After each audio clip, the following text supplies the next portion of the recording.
अभी थोड़ी देर पहले मुझे ये दुखद समाचार मिला कि आज पुनः एक नौजवान अपने आप को हताश होकर मौत के हवाले कर दिया।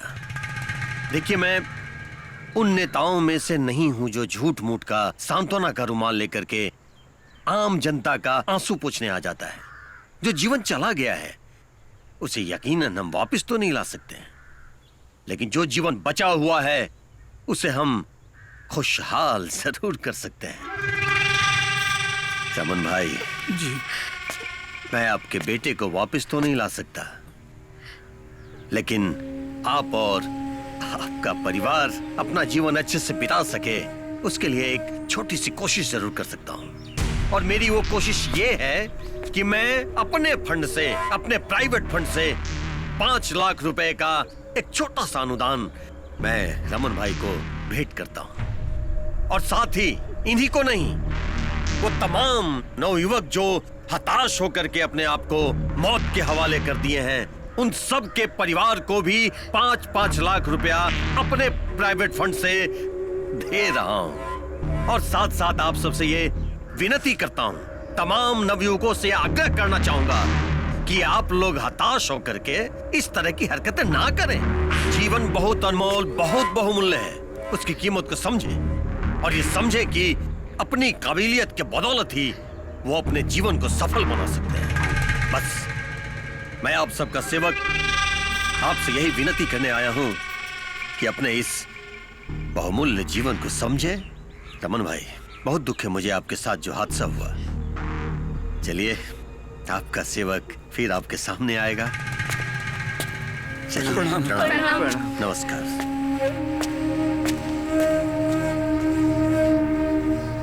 अभी अभी विधायक नगद नारायण सिंह जी पीड़ित के परिवार वालों से मिले और शोक व्यक्त किए। आइए जानते हैं कि विधायक जी ने क्या कहा। मैं रमन काका जी से पूछता हूँ। रमन काका जी, आपको जो हमारे विधायक नगद नारायण जी ने 5 लाख का फंड देने को कहा है, उस बात से आप खुश हैं? क्या कहना चाहेंगे आप? नगद नारायण जी हमारे लिए बहुत कुछ है, भगवान बराबर हैं। नगद नारायण जी जिंदाबाद! नगद नारायण जी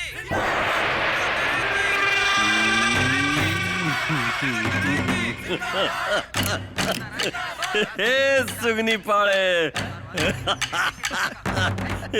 शेर की ताकत ओका पंजा में होला और नेता की ताकत ओकरा दिमाग में होला। देख कैसे 5-5 लाख रुपया के मुआवजा देके 50 करोड़ के घोटाला के सीधा दबा दे लिया हूँ। खबर को अब यही रोकना पड़ेगा, क्योंकि अभी अभी हमारे सैदपुर के संवाददाता ने खबर दी है कि विधायक नगद नारायण सिंह जी की दोनों बेटियों का अपहरण हो गया है।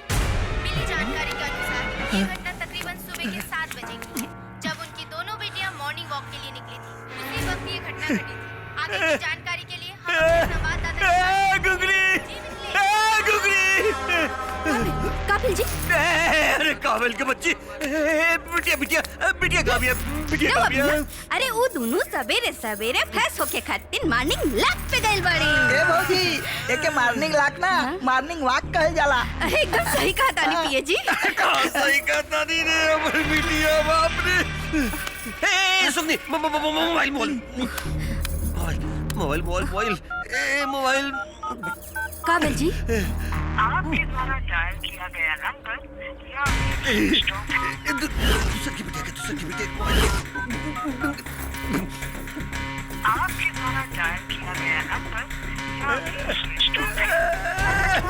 दोनों के फोन मत दबाता रे। अरे भाई करे पगली रे बेटी। अरे हम लोग के पता ही ना। अरे पिए जी, काबिल। अरे भौजी, हम बताओ तानी, लड़की लोग के अपहरण हो गइल बा। अरे बाप रे बाप, हमार बिटियन के अपहरण हो गए। अब हम क्या करें? वो लड़का पैदा भाई लेके गया, अगर सभा के थाली बजाओगे। बताइए तो सही, सर आपकी बेटियों का अपहरण किसने किया होगा? क्या कहेंगे हम? अगर मुझे मालूम होता कि मेरी बेटी कहाँ है तो जाकर के ढूंढ नहीं लिए होते। अजीब बात करते हैं आप लोग। एक काम करें, आप लोग जाकर के फिल्म वालों का इंटरव्यू ले, हमने रोक के पीछे न पड़े आप लोग। मुझे भी उतना ही मालूम है जितना आप लोगों ने मीडिया पर दिखाया। मैंने फोन किया अपनी बेटी को, लेकिन लगा नहीं। जब जो होगा पता चल जाएगा आप लोग को। हो सकता है ये विपक्षियों की साजिश हो। जय हिंद, चलिए।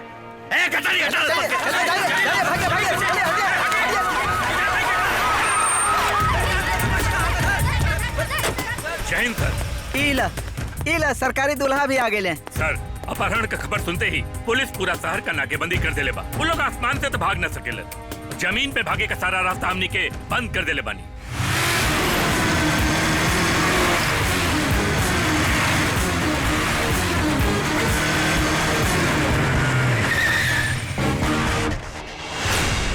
लेफ्ट राइट लेफ्ट, सावधान। कहाँ जाइबा राजा नजरिया लड़ाई के, अब भाग नहीं पैबा विधायक जी के लड़की चुराई के। अब तू लोगन के भगले का कोनो रास्ता नहीं खे। अब चुपचाप ई लड़किन के हमन के हवाले कर दे जा। ओके ओके। हवा पानी और तूफान रास्ता के मुहताज ना होखेला, जौने तरफ से गुजरला रास्ता अपने आप बन जाला। अरे का डायलॉग मारा, वाह शाबाश। लागता अपना अपना बीवी के सरकारी मुआवजा के तोहफा दिलावे के मन बना के आई बढ़ जा। अमिताभ बच्चन के पितियाओ भाई हो करे। केहू गोली नहीं चलाई, केहू गोली नहीं चलाई। नहीं तो हेलावंडन के चक्कर में विधायक जी के लेकिन के एक को छर्रा गलती से लग गई ना, प्रमोशन तो हमार रुकी जाई, हर वर्दियो उतर जाई। Down down down. Tiwari ji. हाँ जी। चलिए गिरफ्तार कीजिए। Left right left left right left left right left.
अरे सर चला रहे, उड़ा ले क्या, हेलीकॉप्टर है।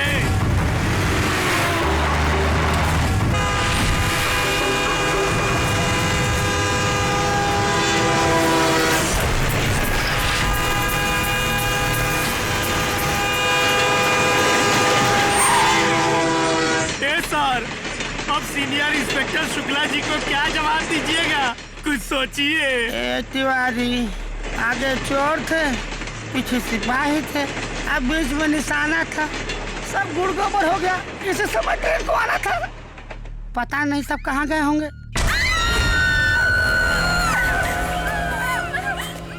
कहाँ भाई? अच्छा ओकरा से डरा गईलू? अच्छा ओकरा से तो हमनी बचा लो जाई, लेकिन हमनी से क्या बचाई तो उनके? यार ये वीरान जंगल है, शहर से 17 किलोमीटर दूर। यहाँ ढेर चिल्लाइबू ना तब पेड़ पर चिरई और आई देखा फतिंगा उड़त मिली। यही से ज्यादा चेपो मत कर और चुपचाप ही नाक फास में बंधल रहा। हाँ भाई विजय, हाँ रहने की व्यवस्था तो हो गई, हम खेले की व्यवस्था का क्या होता नहीं। ठीक बा भाई, ठीक है। ए जी सुनो तानी, जब पुलिस हमरे बिटियन के ना ही ढूंढ पावता तो वो काहे ना मिलिट्री लगा देता नहीं। अरे चुप चुप चुप चुप, मिलिट्री लगा दी तार बाप देले रहे दहेज में, मिलिट्री ला करके बैल बुद्धि विंध्याचल। तो वो कैसन विधायक बानी, कहाँ के विधायक बानी, हमरे ठेंगा से वो पड़ोसी राज के मंत्री के भैंसिया हेरा गई, पूरे का पूरा पुलिस फोर्स लगा रहुआ हमरे बिटियन के नाही ढूंढ पावतानी। अरे अपने बिटियन के नाही ढूंढ पावतानी। कैसन विधायक जी हमसे तो खवाते नहीं बा। खवात नहीं क्या? ले टंकी लगा के रख ले भैया ससुरी।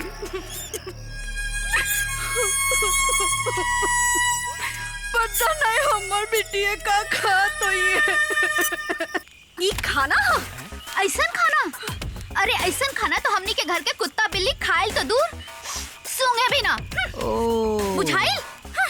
अब जा और हमने के लिए एक पनीर बटर मसाला, दाल मखनी, जीरा राइस और 4 रुमाली रोटी लेके जल्दी आवा। चुप, ये जंगल है। तोलन का बाप ना यहाँ पे कोनो 5 स्टार होटल ना खोल ले हुए। ये जॉन मिलल बा ना, चुपचाप से खा। ई खाना हमने के कबो न खाई, खुदे खा लो। हाँ तो हमने तो खैले जाई और खियालो भी जाई।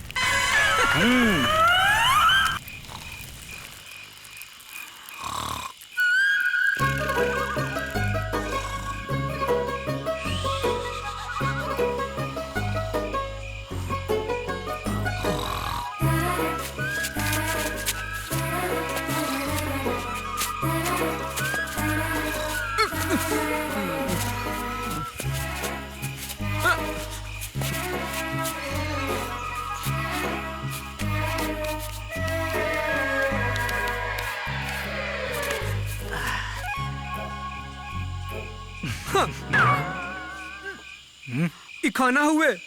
अरे ऐसा खाना तो हमने घर के कुकुर बिलार खाइल तो दूर सूंघे ने भी ना।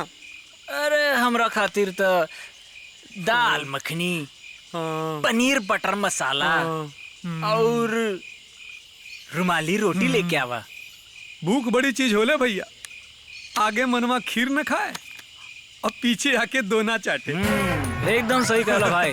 ओए, ए दोनों जने अच्छा पागल हो ना तो जाके अंदर सूता। चला चला चला चला अंदर जा। हो गल बहुत बहुत बहुत बहुत। चला जीरा राइस, ओए बटर पनीर, पीछे बढ़ा। चला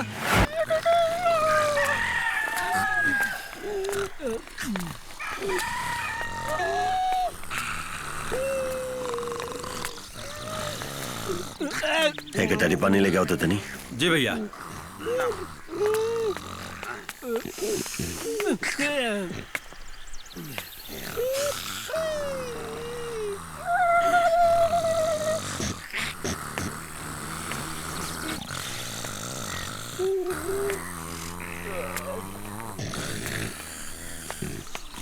घोड़ा बेच के सुतला रहा।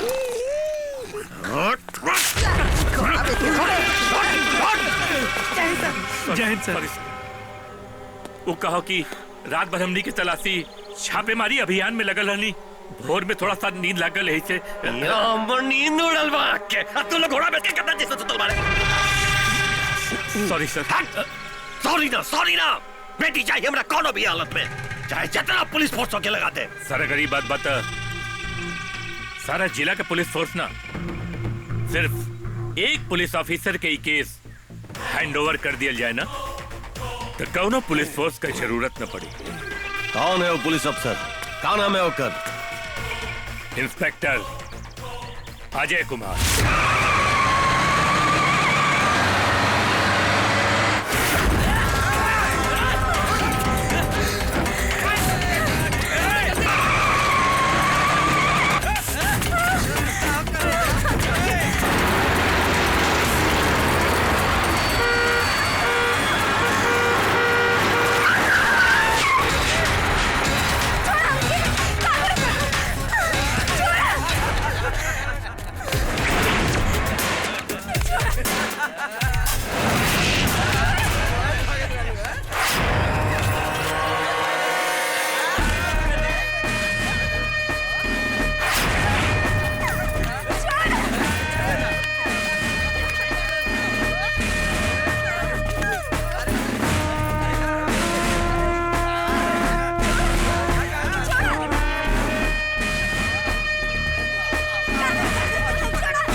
पांच जाना मिलके इतना देर में तू लोग एगो लड़की के दुपट्टा उड़ेला आ जा। धिक्कार बा तू लोग के मर्दानगी पे यार। आवा और कुछ उतारे के बा मिल के उतार लिहल जाओ। पर हमारे वो शर्त बा का नंबर पहला हमार रही। मेहनत करी हमनी अब मेवा खइबा तू के हवा तू।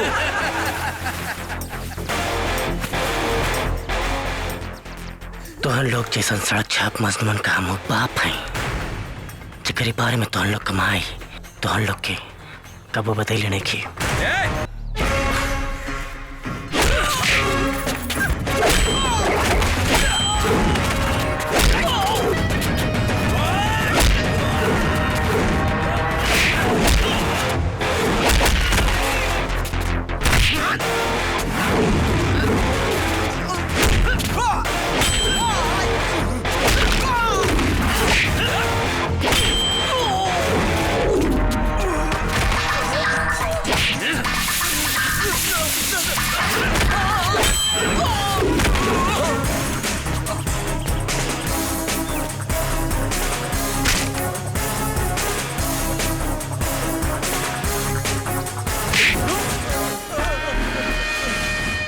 साले हमार खून का गर्मी तो दूर पेशाब का गर्मी भी बर्दाश्त करे लायक नहीं खसा।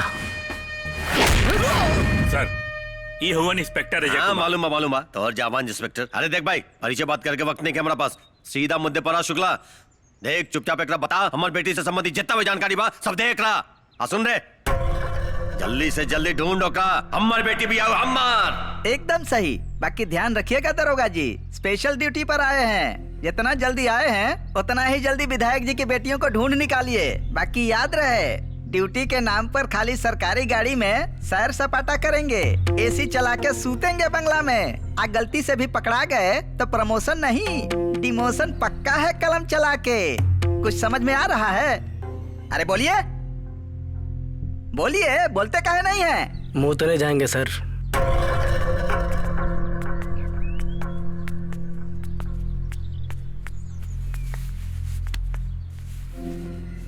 जाइए भीतर जाइए।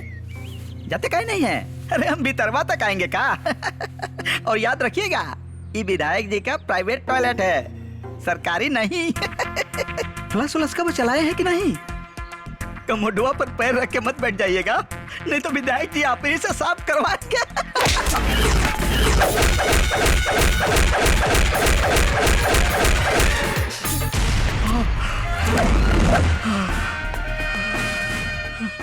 पिए साहब चाय से गरम केतली और दाल से गरम पतीली दोनों ठीक ना होला। फिल्म देखते हैं? हाँ सब बहुत देखे नहीं। किसका? अरे अमित जी के, हाय धर्मेंद्र जी के, देवानंद के। बाकी साहब अगर घबराहट में कुछ याद ना होता। मेन फिल्म नहीं देखे ना आप? कौन सा साहब? जिसमें डायलॉग था कि जब दो बड़े लोग बात कर रहे हो तो बीच में लफंडर लोग के नाम बोला के चाहे। चलिए साहब हम सब समझ गए नहीं। अरे रह देता और नाकाबंदी कहाँ हल तो नाकाबंदी रे निकल गए सब लेके हमारे बिटियन के। क्या कहिए अपना पुलिस फोर्स के? नाकाबंदी पड़का नाकाबंदी के खुश और हल बाड़े। ए सरकार सुनी ना सरकार, टॉयलेट में एगो बात समझ में आई। ई केस खातिर इंस्पेक्टर अजय से काबिल ऑफिसर और केहू ना हो सकेला। अरे वेल डन शुक्ला साहब, वेल डन। बहुते बढ़िया बहुते बढ़िया। ठीक बा हमने के चलत बानी जाओ। अजय सांझ के घर पे आके हमरा से पेपर ले लिए। ओके सर। जय हिंद सर। जय हिंद।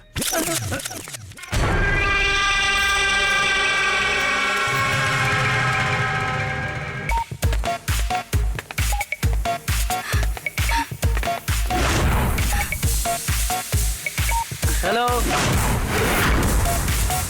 हेलो शुक्ला जी बनेगा?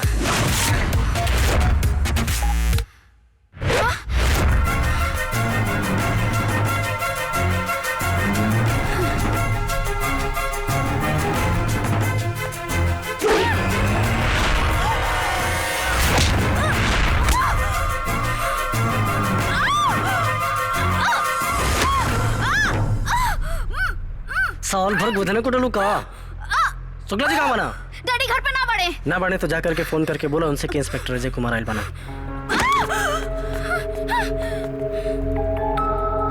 Hello daddy. हाँ बेटा। कोनो अजय नाम के इंस्पेक्टर घर में आयल बा रउआ से मिले खातिर। ठीक बा बेटा, बैठावा उनका के, है कुछ चाय कॉफी पिला दा, हम आवत नहीं। जी डैडी।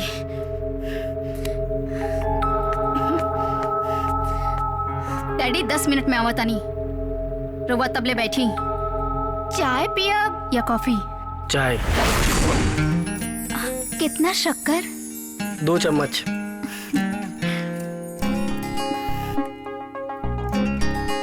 मुलाकात तो एक्शन से भइल बा, बाकी आगे के बातचीत रोमांस से भरपूर होके के चाहे।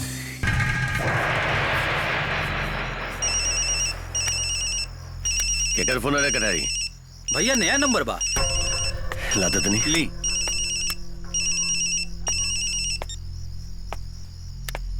हेलो, क्या बोला तारे रे? हम के बोलत हई, ई बात जानल जरूरी नहीं है विधायक। तोरा खातिर ई बात जानल जरूरी बा कि राउर दोनों बिटिया हमनी के कब्जा में हैं। हम पागल नजर आवत नहीं तोरा। गेरो कोई बोले कि हमारे बेटियों करा लगे बा, मान जाए का सबूत बा तोरा लगे। हमरा के मालूम रहे विधायक, काहे से कहते नेता है ना, तो हनी के आदत बा सबूत और गवाह के साथ खेला खेलने का। इले सबूत, बात कर अपने बाप से। हेलो बाबूजी, बाबूजी हमने की बोला तानी, पिंकी हमरा साथे बिया, ले पिंकी से बात करी बाबूजी। बाबूजी प्लीज हमने के बचा ली बाबूजी। मिल गई सबूत? का चाहिए तोरा? कितना पैसा चाहिए तोरा? बोल, हम दे। कितना पैसा चाहिए? हमनी के तो रुपया ना रे, तोहार कबूलनामा चाहिए। कैसन कबूलनामा? बिहार पुलिस भर्ती में भइल घोटाला के कबूलनामा। मीडिया के सामने, जनता के सामने तो के कबूल करे के पड़ी। 1 करोड़ रुपया के घोटाला में तोहार हाथ बा। अगर हम स्वीकार न करब तब? तोहारी खूबसूरत बेटियन के इतना गंदा एमएमएस बनाई और ओकरा के सोशल मीडिया पर डाल देता, रातों रात तोहारी बेटिया कोनो फिल्म के स्टार से भी ज्यादा फेमस हो जाए इंसान। और सुन, 24 घंटा के टाइम बाद तोरा लगे, समझ ले। हेलो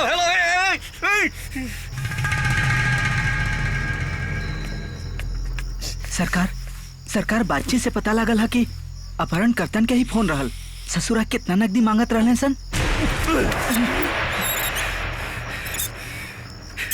उस सबके नगद धरान से नकदी ना, बल्कि पुलिस भर्ती के घोटाला में जवान नगद कमेले रहनी होकर कबूलनामा चाहिए मीडिया पब्लिक के सामने। अरे बाप रे, बेटी के एमएमएस बना के सोशल मीडिया पर डाल दी ससुरा। अरे सरकार, ई इमोशन में तो एकदम मत आई। भाई धमकी से तो एकदम न डरे के बा। हिम्मत से काम ली ना तो राजनीतिक करियर चौपट हो जाई। आई फोन वाली बात तब पुलिस के एकदम न पता चले के चाहिए, काहे कि पुलिस के जात तो कुकुर के होले, कब भौंकती ही कब काटती ही कोनो पता नहीं खे। यही से एकदम चुप रहे के बाद सरकार, एकदम चुप।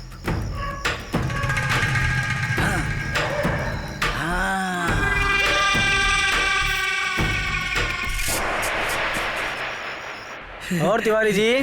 जी सरकार। कितना साल हो गया आपको इस थाने में? सर यही कोई 4-5 साल हो गया होगा। क्या बात है, मतलब आप सारा इन आउट, सारा प्लस माइनस सब कुछ से वाकिफ होंगे। और आपको ये भी पता होगा कि सैदपुर में कौन करता है अपहरण और फिरौती का धंधा। बता दे। पक्का। अब का बताए सरकार, जवार में जगह नदी नाला जाके समुंदर मिलेला, वैसा ही ये पूरा सैदपुर के एक समुंदर बा। नगद नारायण सरकार। वाह, तो आपके कहने का मतलब है कि नगद नारायण ने अपनी बेटियों का अपहरण करा लिया? और बुला लिया हमको उसके इन्वेस्टिगेशन के लिए? ना, ये हम कहा कहो तनी सरकार है। खैर छोड़िए, आप लोगों का कहाँ तक पहुँचा है सर्च अभियान? सर अभी नदी और जंगल बाकी है, पूरा सैदपुर तो छान मारे हैं। तो नदी जंगल भी छान मारी है? हाँ? और आपके वो पार्टनर कहाँ हैं? सीपी चौबे। अच्छा हाँ, उस सरकार छुट्टी मार दी है आज। उनसे बोलिए कम छुट्टी मारे। जी जाइए। जी, जय हिंद। जय हिंद। क्रिमिनल साइकोलॉजी के चैप्टर नंबर 3 के हिसाब से अपराध का सुराग सबसे पहले भुक्तभोगी के घर से ढूंढना चाहिए।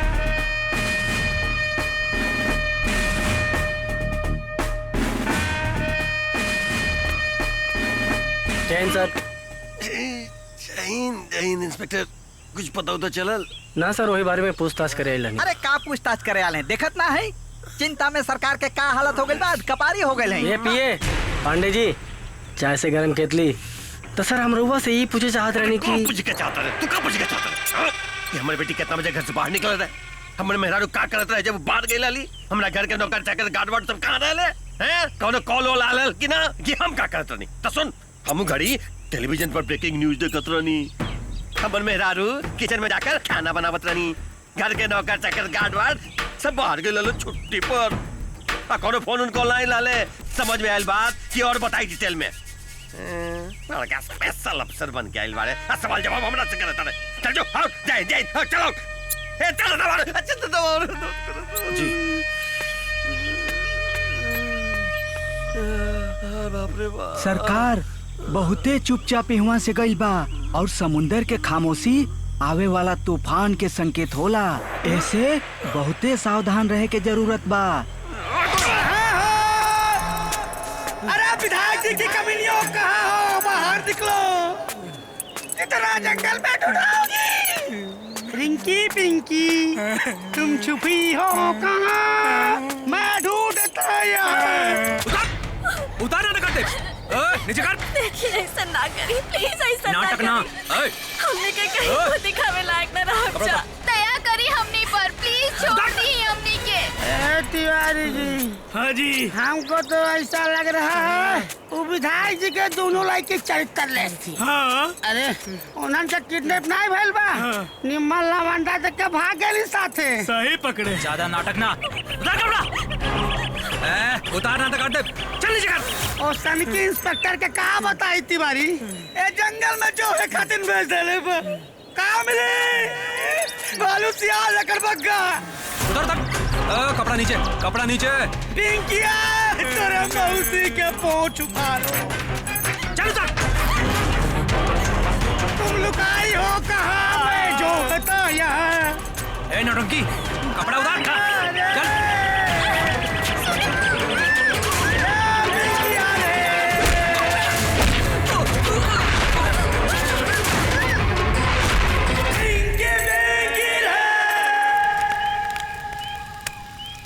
आज तो एमएमएस ना बन पाई।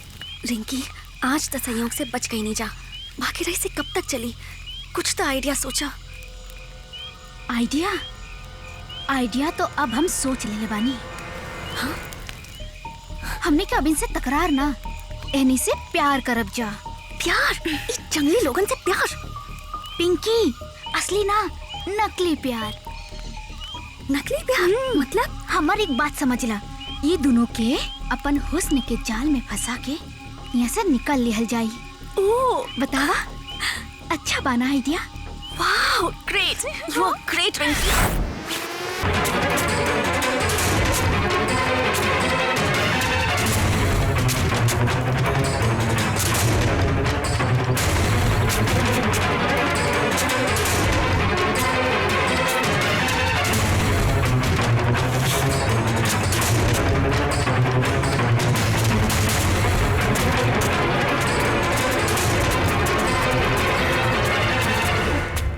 चल रिंकी।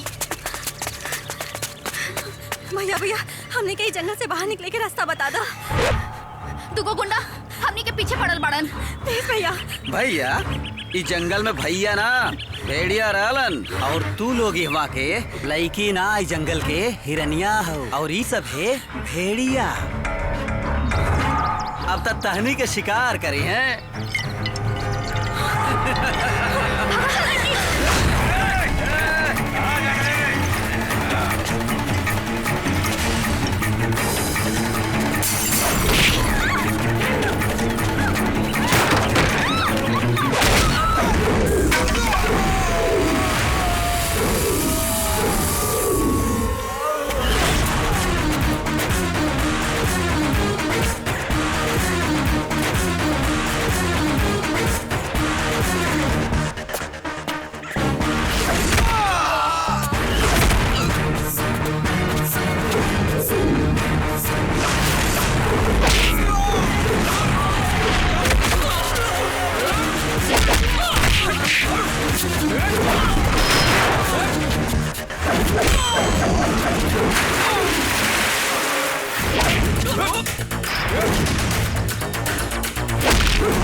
एक बार में बात समझ में ना आयल।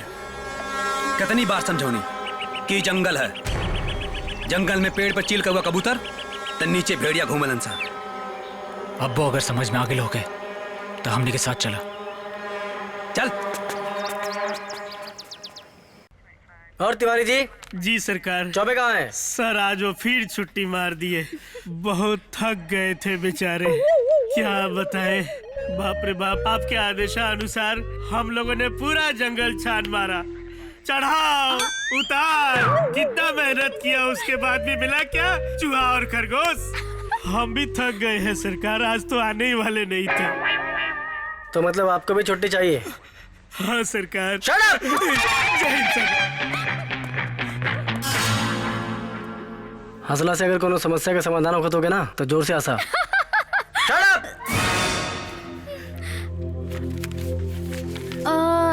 क्रिमिनल साइकोलॉजी के चैप्टर नंबर 51 के हिसाब से अगर कोई पीड़ित परिवार अपराधी के डर से सच नहीं बोल रहा तो हमें उनके घर के नौकर चाकर से पूछताछ करनी चाहिए।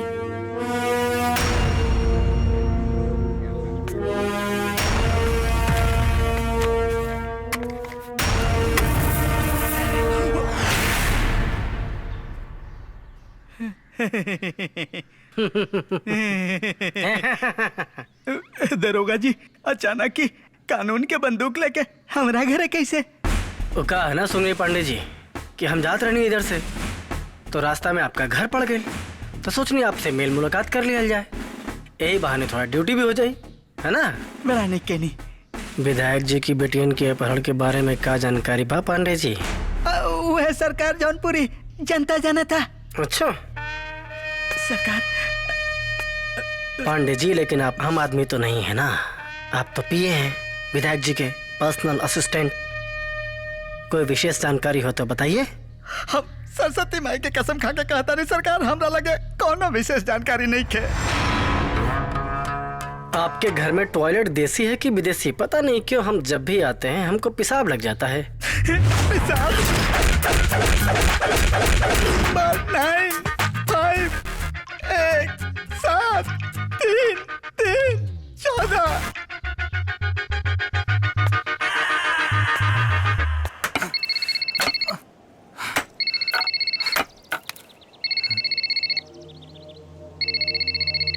दो मिनट से ज्यादा मत बतियाइए, ना तो लोकेशन ट्रेस हो जाए। हेलो हेलो, हम इंस्पेक्टर अजय कुमार बोलो तनी। तोहनी का भला ये में बा कि अपने आप के सरेंडर कर दसा। कमाल है इंस्पेक्टर, लइका भैल ना असोहर गावा लगला। इतना ऊंचा मत बोला, पहले पकड़ के दिखावा। चिंटा का पंख लेके चील का उड़ान ना भरे के चाहिए। वैसे भी पुलिस की गोली में इतना लोहा होला कि अगर एक बार भी ठोक देनी ना तो जिंदगी भर बॉडी में आयरन का कमी ना होई। इस उथली बम वाली धमकी क्यों और की दिया? कहे से कि छोटा अपराधी कानून से डराला, बड़ा अपराधियन से कानून डराला, और हमने जैसे अपराधियन से पूरा ब्रह्मांड डराला। यही लिए विधायक के समझा दिया कि हमने के बात मान ले। देख, एगो बहुत पुरान कहावत है, पुलिस का ना तो दोस्ती अच्छा ना दुश्मनी। तोहनी से दोस्ती के सवाल तो पैदा नहीं किया होगा, लेकिन दुश्मनी तोहनी का जरूर मोल ले बड़ा सा। यही से सलाह देते नहीं कि अपने आप के सरेंडर कर दसा, नहीं तो अगर हम पकड़नी ना तो ये ब्रह्मांड के बनावे वाला ब्रह्मा भी सोचे पे मजबूर हो जाइए कि तोहनी के उहे बने ले रहना या के और। अगर ऐसा बात है तो हम तोहरा के चैलेंज करतानी, हमनी के तोहरी आंखी के सामने से निकल जाई हत्तू हमनी के कुछ ना उखाड़ पाई बा, समझ ला। चला bye, time over. Time over ना बेटा, टाइम शुरू। कहें कि duty time, I like crime.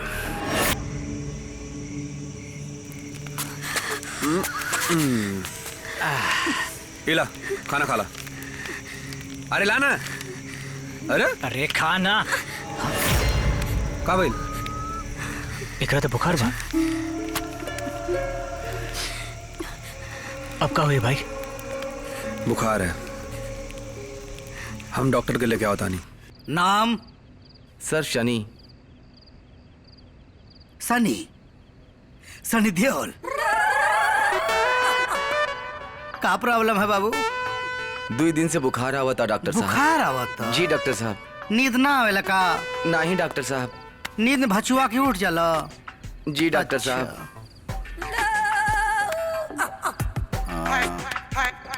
ए बाबू, तोहार उम्र कितनी हो? 22 साल। 22 साल? तोहार हम आउटगोइंग चालू करते हैं, आवा। अरे ससुराई डॉक्टर हा, एकरा त नवाबी शौक बा, आज तक डिस्चार्ज कर देला होत। माऊगा, शादी के दूसरे दिन लेकर मैं भाग जाई, भाग चौनार का। डॉक्टर साहब। अरे का प्रॉब्लम है बाबू? सर मौका कुछ कहला का? नहीं डॉक्टर साहब, बात यह है कि इलाज कराओ के बाद। इलाज? हाँ। ए बाबू, तारा के देख के तो लागत इलाज हमारा करावे के पड़ी।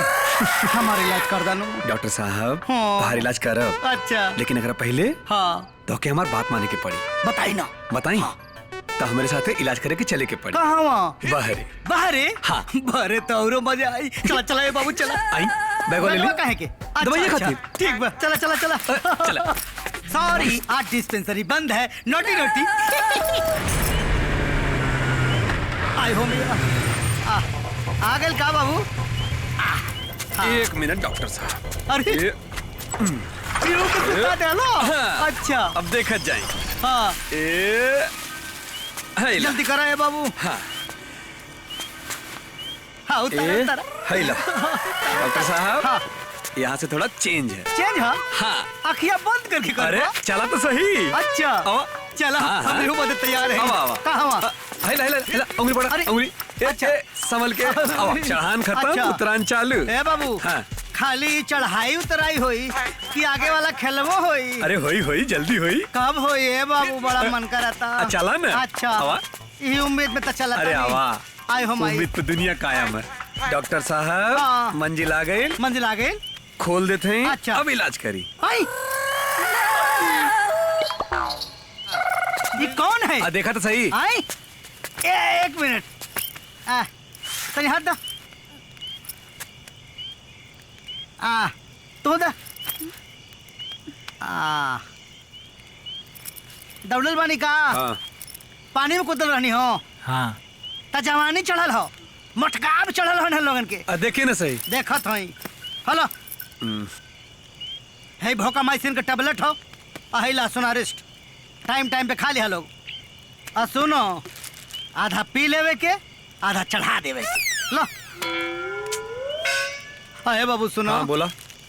हमार वाला इंजेक्शन जल्दी से लगा दो, हमार तबीयत खराब होता, हम बीमार हो जाओ। अच्छा जल्दी कर दो। जल्दी करो बाबू, इंजेक्शन लगा एक दो। मिनट। हाँ डॉक्टर साहब फिर से हाँ।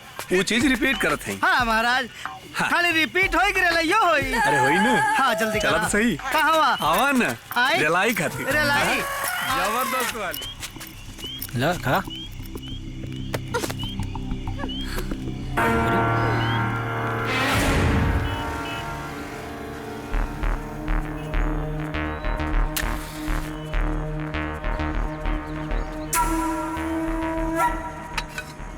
सिगरेट पीना सेहत के लिए हानिकारक होता है। जिंदगी जीने के लिए कोई ना कोई रोग पालना चाहिए। सिर्फ सेहत के सहारे जिंदगी नहीं कटती। मजाक कर रहा था।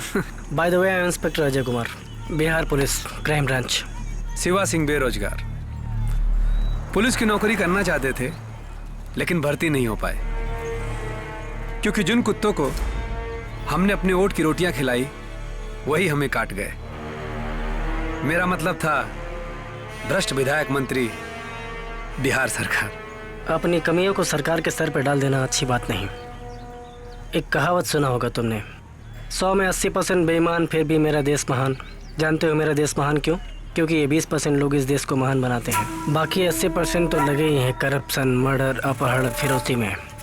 अब मुझे ही देख लो, सैदपुर के विधायक की बेटियों का अपहरण हो जाता है और कोई भी पुलिस वाला ऐसा नहीं है जो उन्हें ढूंढ सके, तो मुझे स्पेशल इन्वेस्टिगेशन के लिए बुलाया जाता है। तो मेरे कहने का मतलब है राम बनो, रावण नहीं।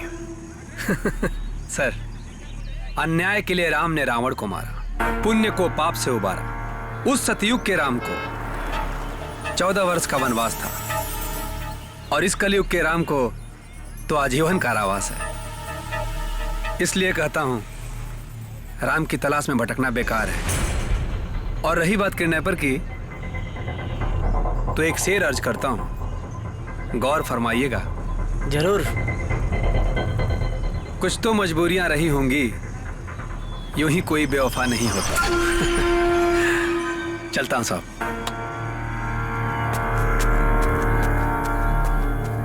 दाढ़ी बनवा लेता हूँ। आज तिवरिया फिर लगा मार दिया। हाँ सर, जब रउआ लेतानी तो वो नहीं लेगा। अरे बुर्बक, जो हम करेंगे वो भी करेगा। है बाबू, क्यों बड़का बा? हम ही बड़का बानी। हम साहब के बात करते नहीं। हाँ, एक जनी बाड़े बड़का नया नया स्पेशल ड्यूटी पे आयल बाड़े। हमके साहब के देवे के बाद उनके बुलावा नहीं के देवे के बाद कांटा लगल बा। तो के ना दे और जबरदस्ती कब चल रहा है? कौन है ये? सलाम साहब। आए ये साहब आओ। ये साहब नमस्ते। नमस्ते साहब, हमके आपको कुछ देवे के क्या ये? साहब हमके आपको कुछ देवे के बाद। अरे साहब, हम तब से मांगा थी, हमके ना देता। दिया दी साहब। सब गलत समझा तुम्हें, तो चुप रहो। साहब हमके आपके पीछे से देवे के बाद। हम क्या पीछे से मतलब साहब, ये ले। क्या ये? साहब वो विधायक का 2 लड़की किडनैप भैल बने नु, तब तई है मुस्टंडा कैले बा।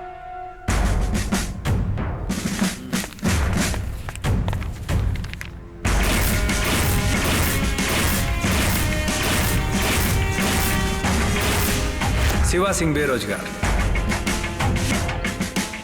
यूं ही कोई बेवफा नहीं होता। हमरा क्लिनिक में आई रहे, कहत रहे चला तो का पीछे से कर दे। हमके ले गए हो जंगल में 17 किलोमीटर दूर शहर से। वहाँ ले जाके 2 लड़किन का इलाज करौले सो और फिर हमारा के धक्का मार के हटा देले सो। पहुंचा सकते हो वहाँ पे? जगह तो ना देखले हई, आँख में पट्टी बदले रहल हो, बाकी जगह सूंघ ले ले बानी। हाँ, हमारा आँख पे पट्टी बांध दे बानू, हम सूंघत सूंघत पहुँच जाए। रिंकी, यहाँ से कैसे छूटल जाए? बहुत हो गए इन्होंने का इलाज, अब इन्होंने के बाप का इलाज करे के पड़ी। इन्होंने के बाप के इलाज इन्होंने के एमएमएस से हुई।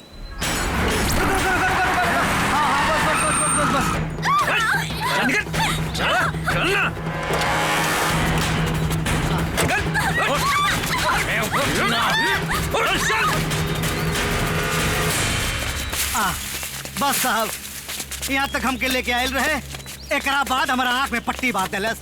तब हमके तनी आँख में पट्टी बांध दी तो हम सूंघत सूंघत पहुंचा। इंजेक्शन के चक्कर में आता कहीं नहीं वाह, वाह, वाह, वाह। इनकी माई का लाइक यहाँ छोड़ अपना हम सूंघत पहुँचा बताइए, बताइए। साहब राइट मारी गिनी 50 1 2 एक नंबर का फंदेबाज हुए हाँ। 2 लड़किन का हाथ बदले हो अच्छा हाँ हमके लागत तो कुछ गलत करत हो 47 48 49 50 बस ए बाबू आगे ढलान लौकता हाथ पट्टी खोलता वो देखो खोल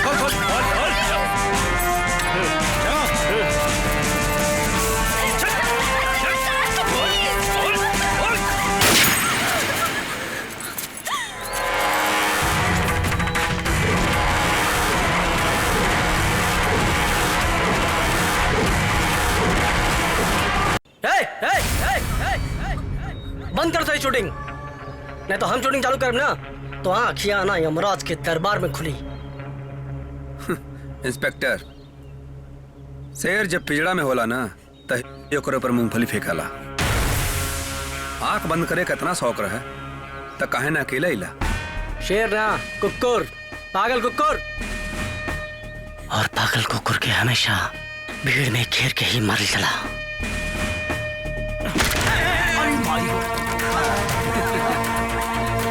हे इंस्पेक्टर मान लेनी जा हमने को कुकुर है पागल कुकुर है लेकिन अगर ये पागल कुकुर गलती से ही कहीं काट लेला सा ना तो डोरी में 14 इंजेक्शन लेवे के पड़ी और अगर इंजेक्शन लेला के बाद भी ओकर असर ना गईल तो जिंदगी भर भौंक भौंक के मरे के पड़ी।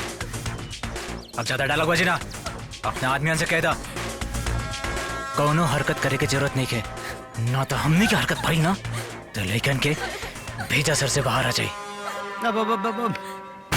चल शिवा चल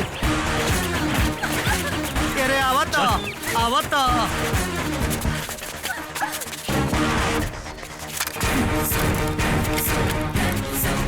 हाय ध्याना अच्छा ठीक बा सुना हाँ इन्होंने के साथ एमएमएस ना हाँ अब तोहरो बनी आई हो भैया अब पूरा बनी। अरे बाप रे चल ये दरोगा कहाँ लाके फंसैलो अरे माई हो धक से बोला तो करजवा फाट गई लागत चरित्र प्रमाण पत्र बन गई इज्जत गई हमारे बाबू।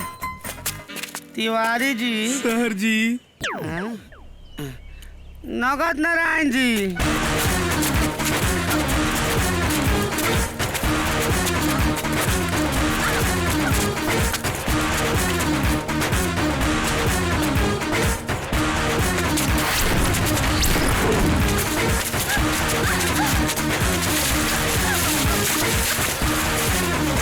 बाइक छोड़ भाग।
हम तनी दूसरे किस्म का पुलिस वाला हैं। सरकारी और गैर सरकारी दोनों पिस्तौल रखी ना हम कहें कि duty time I like crime. मजा आई अभी मुकाबला में और मजा आई। मुकाबला लेकिन के ढाल बना के अपन जान बचावे वाला अपराधी तो हनी के एगो सच्चा सिपाही से मुकाबला कर बसा।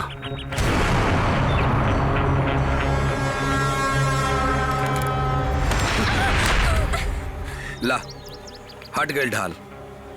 और हाँ इंस्पेक्टर ये मुकाबला हमनी से ना, सिर्फ हमरा से करके दिखावा।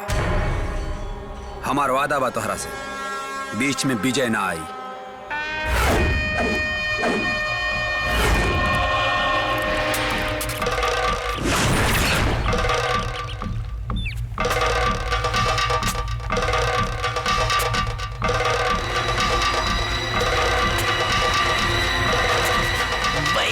देखब बिना टिकट के दंगल। बहुत रोमांचक मुकाबला होके जात बा।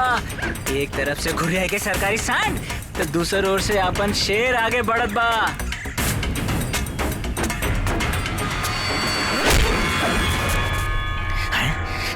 इका सरकारी सांड के आते ही हमला। अरे समला समला।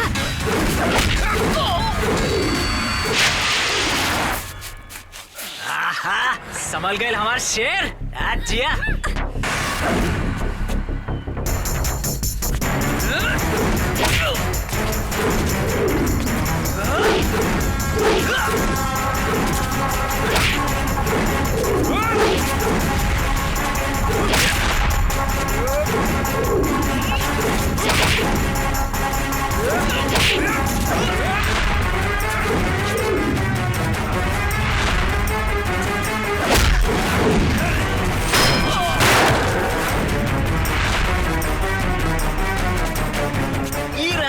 शेर के आक्रामक अटैक।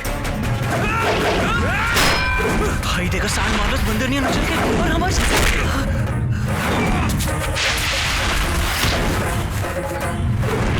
सरकारी सांड की लात पड़ गई हमारे शेर के।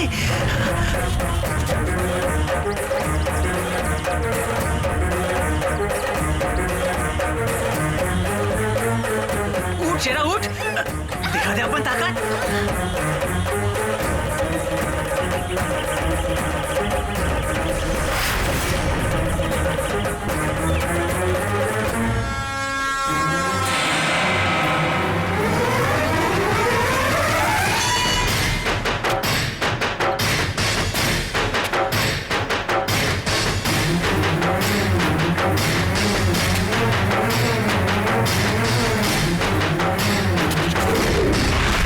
शेर और सांड के हवा में टकराव। अरे ये दोनों गिर गए। अब के पहले उठी?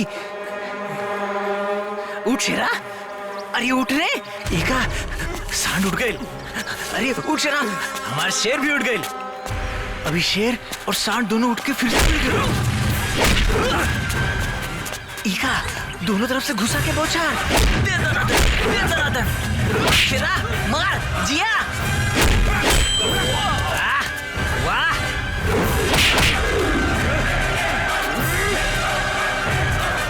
इका ई देखा दोनों लड़ लड़के गले मिले लगलन।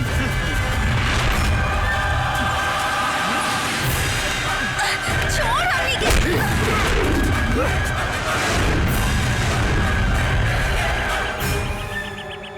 मजा आयल इंस्पेक्टर? मजा ना अपराधी के हम सजा देनी। हार मान ला। जुर्म की कोख से ऐसा कोनो अपराधी पैदा ना भइल जौन इंस्पेक्टर अजय के हरा सके। इंस्पेक्टर बार बार अपराधी ना, यहाँ दर्द होला। हाँ तो लोग तो देशभक्त हो जना। अपराध फिरौती ये सब देशभक्त लोगों का काम है।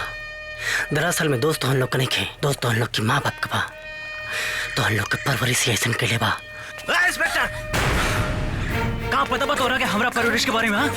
हमारा माँ बाप के बारे में कुछ पता नहीं के तो क्या इंस्पेक्टर? कुछ पता नहीं के तो क्या? अगर तू एक सच्चा सिपाही बाड़ा ना तो हमनियों के इस देश के सच्चा नागरिक बनी जा। वाह सच्चा नागरिक का अपहरण करेला है?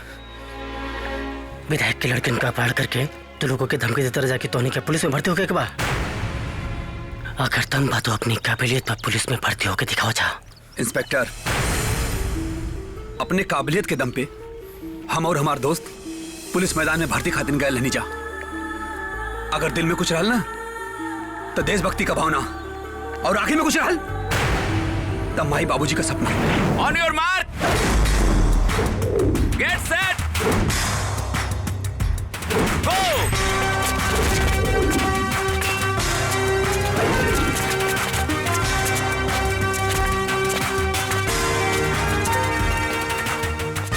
दौड़ में हमनी के सबसे आगे निकल गई नीजा। फिर मैदान में नाप जोक भई, ओमे हमने पास हो गई नहीं।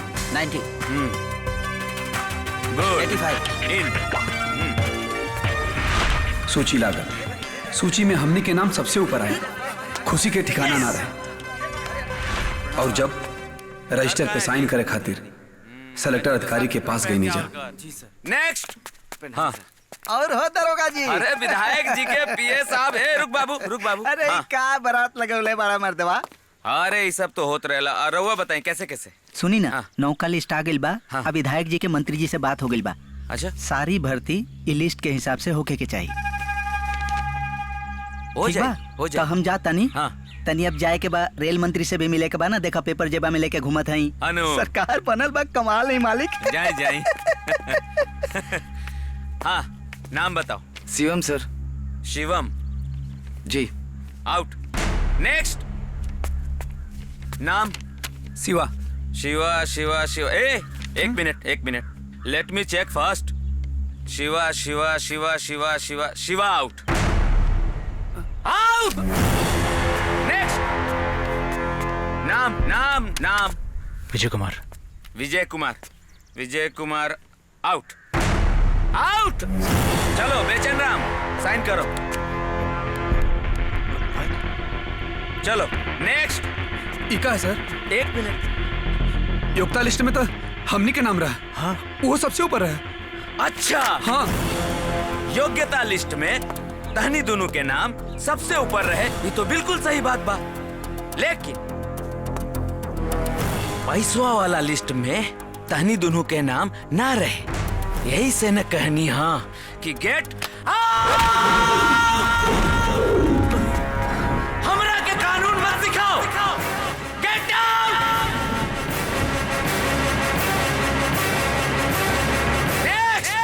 इतना मान सम्मान मिलने के बाद अब हमने वहाँ पे काहे रुकती जा। यही लिए निराश मन से हमने गैले का तैयारी करता है। लेकिन उतनी देर में वहाँ पे विधायक का सेक्रेटरी सुंगनी पांडे हमने से मिल गई। हेने वजह हेने आवा भर्ती हो क्या लला जाका। हाँ भइल होई भी ना। ये बेटा लोग पुलिस में भर्ती होकर चाहत बड़ा जानू तब 5-5 लाख रुपया लेके हमरा से मिला। 5 लाख? अरे बेटा यह रेट चलता। देखा पैसा के जुगाड़ हो जाई नू तो है हमार कार्ड बा, लेके मिली जा। ठीक है चलत है। लेकिन इतना पैसा का जुगाड़ कैसे हुई? तू पैसा की चिंता मत करो, इंतजाम हो जाई। ए बेटा हम जिंदा बानी नू, तब तू काहे पैसा की चिंता करत ताड़ा?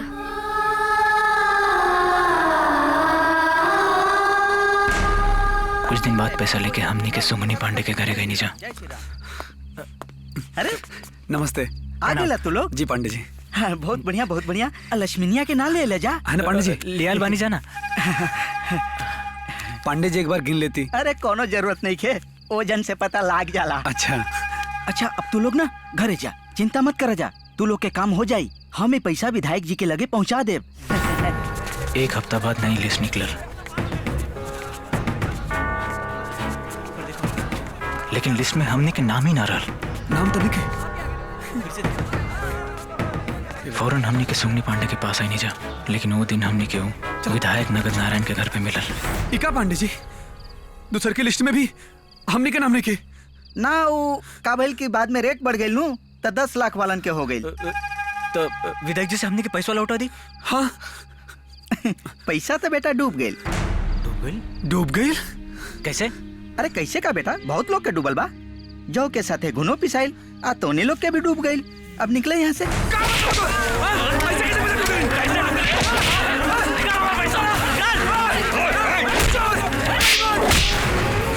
क्या गुंडागर्दी है तू लोग? क्या गुंडागर्दी है क्या? कुछ उखाड़ ले बेकर। चले उखाड़े कर कुछ। कौन बिल्डिंग के वॉचमैन है? नगद नारायण के पिया, नगद नारायण के। तो लोग के साथ बहुत है कि पैसा डूबल रहे। क्या करिए हम? कितना लोगन के पैसा लौटाई हम? कितना लोगन के पैसा लौटाई हम? बहुत गुंडागर्दी करे के शौक बना। बेटा पुलिस लॉकअप में बंद करके इतना लाठी मरवाई तू लोग के ना कि तू लोग के पिछवाड़ा ना बनर्जिशन लाल हो जाए। चल निकल यहाँ से, चल निकल।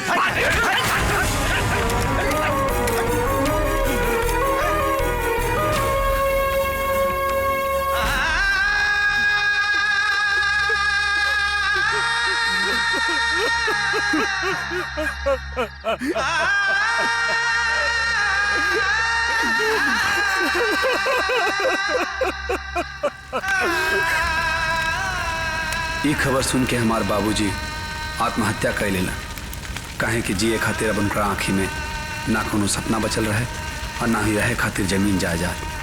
सब कुछ तो बेच बाज के हमारा भविष्य की जुआ खेल चुकल रहना।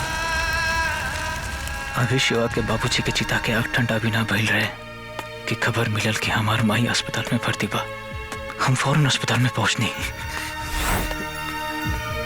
डॉक्टर साहब का भइल हमारा माई के?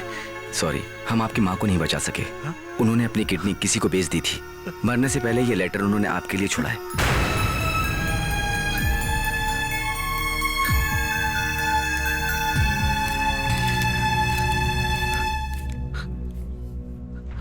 बेटा, माई के हर रंग बेटा के होला।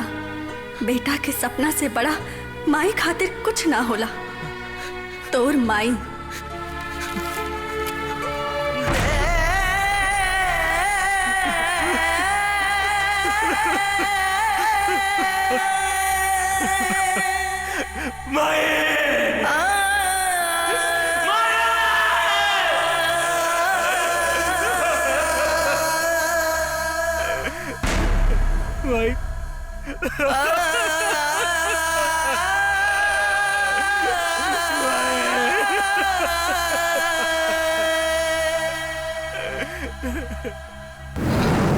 विधायक खातिर 5 लाख रुपया कागज के नोट रहे, पर हमरा खातिर वो हमरा माई के जीवन रहे। हमार माई अपन किडनी बेच के हमरा के वो पैसा देले रहे, अपन किडनी बेच के। हाँ इंस्पेक्टर, वो 5 लाख सिर्फ कागज के नोट ना रहल, हमरे बाबूजी का सपना रहल जो उनकी टूट गई। हाँ,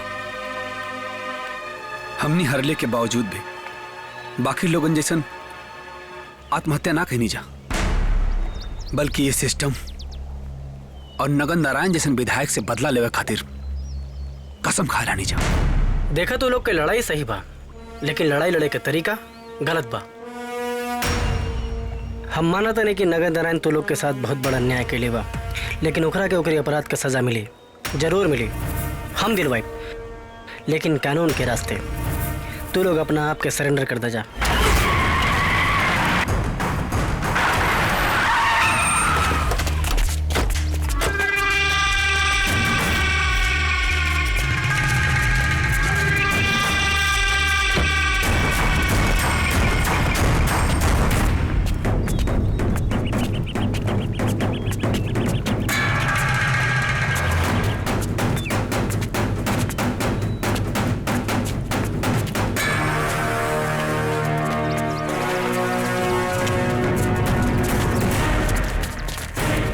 जय हिंद सर। शाबाश इंस्पेक्टर, शाबाश। कहा ड्यूटी नहीं होले बाड़े तू हो? एक काम करते, तेरा इनाम दे देते हैं? इंस्पेक्टर से सीधा एसपी, ठीक रही ना? ठीक रही। बहुत बढ़िया ड्यूटी नहीं होले तू है। अब तो ड्यूटी खत्म, अब तू जाओ और ये सब क्या हमारा हवाले करता है? नो सर, पहले ये लोग के हम थाने ले जाए, पूछताछ करब, रिपोर्ट दर्ज हुई, फिर कोर्ट में पेश करब, फिर कोर्ट अपन फैसला सुनाई। अरे तेरा मालूम हम के यहाँ के कोर्ट कचहरी पुलिस सब हम खुद दे कानून सजा दी सबके, इस सब के तो हम सजा दे। हम डकला साहब, ये हुआ हमने का देश का संविधान और कानून, और ऐसा होलन हमने का देश का मंत्री और विधायक। मंत्री हो के चाहे मुख्यमंत्री, हमारी नजर में कानून से बढ़ के क्यों नहीं थे। इंस्पेक्टर, काहे इन्हन से बकैती बतिया उतरे रे? तो के सुनाई नहीं किधर? सरकार का कहला ना? नो मतलब नो। अगर ये ऑर्डर हमके हमार बाप भी आके देते ना तो ना मनती, कहें कि गैर कानूनी बा। सुन, पुलिस कोनो विधायक मंत्री के अंडर काम ना करेला, कानून के अंडर काम करेला। कानून कानून कानून बोल के दिमाग में क्या रख दे ले बा। रख तारे कानून से तारे के ठुकमारदानी है लगाने निशान लगाए ससुरा पे। जय हिंद साहब। बाबूजी, अब रउआ हमनी के बात सुनी। अगर रउआ गलत ना है तो कानून के सामना करी, ऐसे पावर के गलत इस्तेमाल ना करी।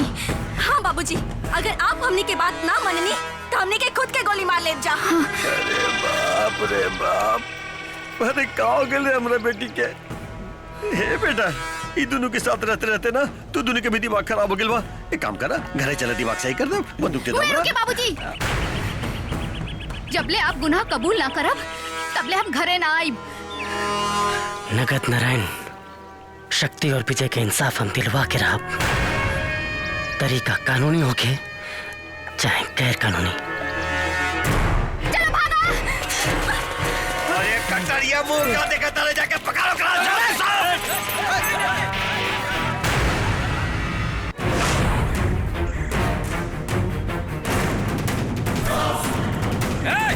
भागत कहाँ बढ़े? आज सोनी के नाई छोड़ो जाई।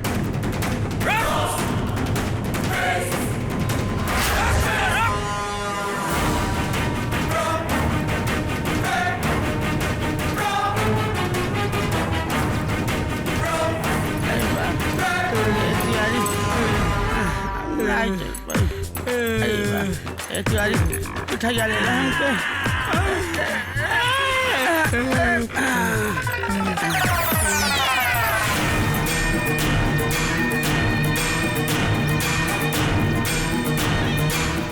और देखा, चारों तरफ देखा, चप्पा चप्पा छान मारो के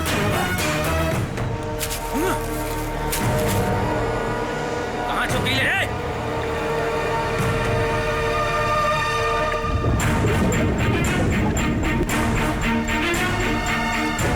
अरे कौन बिल में छुपा के ले रे? निकाल बाहर। आज तोनी के ना बच पाई बे। इला तू भी सांस ला।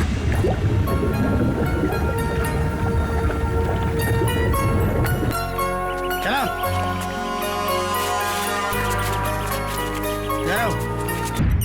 सरकार, हमरा लागता अब राव राजनीतिक पारी खत्म।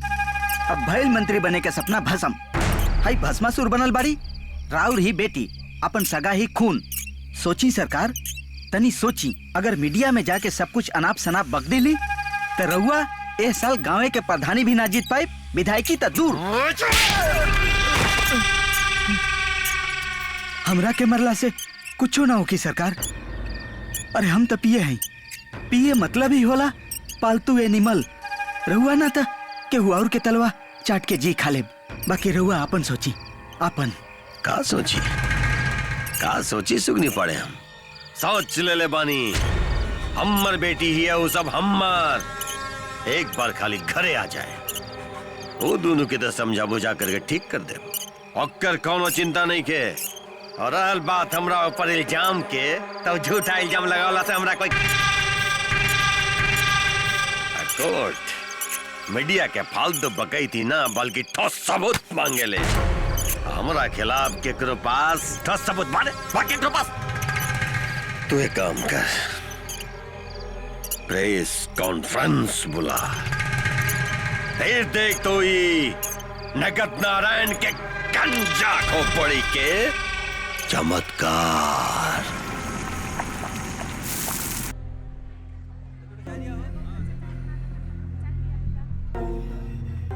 मुझे मिली जानकारी के अनुसार पुलिस वालों ने अपहरणकर्ता की पहचान कर ली है। एक का नाम शिवा है और दूसरे का नाम विजय। वो लोग मेरी बेटी को लेकर जंगल के बीचों बीच बने एक खंडर में छुपे हुए थे। मौकाए वारदात पे पुलिस वहां पहुंच गई और दोनों में मुठभेड़ हुआ। जंगल का फायदा उठाकर वो अपहरणकर्ता मेरी बेटी को लेकर भागने में कामयाब हो गए। ताज्जुब की बात तो यह है कि पुलिस डिपार्टमेंट का एक बड़ा ही सुलझा हुआ ऑफिसर भी उन अपहरणकर्ताओं से मिला हुआ है। भरोसा था हमारे पुलिस डिपार्टमेंट का उस पर। खैर, अब चिंता की कोई बात नहीं। पुलिस वाले अब अपनी कार्रवाई कर रहे हैं। हर संदिग्ध जगह पे छापामारी भी हो रही है और बहुत जल्द वो जहां भी होंगे, जिस हालत में भी होंगे, पुलिस की पकड़ में आ जाएंगे। और दूसरी अहम जानकारी ये है कि इंस्पेक्टर अजय कुमार को पुलिस डिपार्टमेंट से सस्पेंड करके भगोड़ा घोषित कर दिया गया। और हम बहुत आभारी हैं विधायक नगद नारायण जी के, जो इतनी परेशानी में होते हुए भी पुलिस डिपार्टमेंट की तरफ से जन्माष्टमी का जो महोत्सव मनाया जा रहा है, उसमें बतौर मुख्य अतिथि आने को तैयार हो गए हैं। देख के लगा था कि पुलिस के साथ साथ पूरा सैदपुर के लोग भी हमने के दुश्मन हो गए बा। हमने का कबो भी पकड़ल जा सके नहीं जा। इससे पहले हमने के सीनियर इंस्पेक्टर डी.के. शुक्ला से मिलल बहुत जरूरी बा।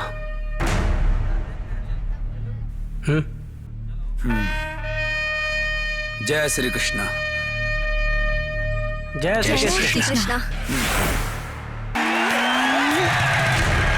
चलो।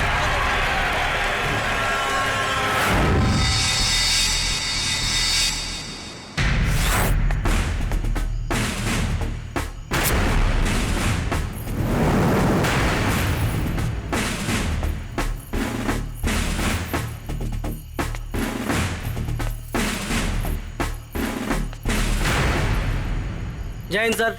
गौरवशाली शब्द तोला मुंह से शोभा नहीं खे देत। शर्म आए के चाहिए के एक पुलिस ऑफिसर होके ये अपराधियन के साथ दे रहल बड़ा हैं? ई कोनो अपराधी नहीं खा सर। अपराधी नगद नारायण सिंह बा। चुप रह तू।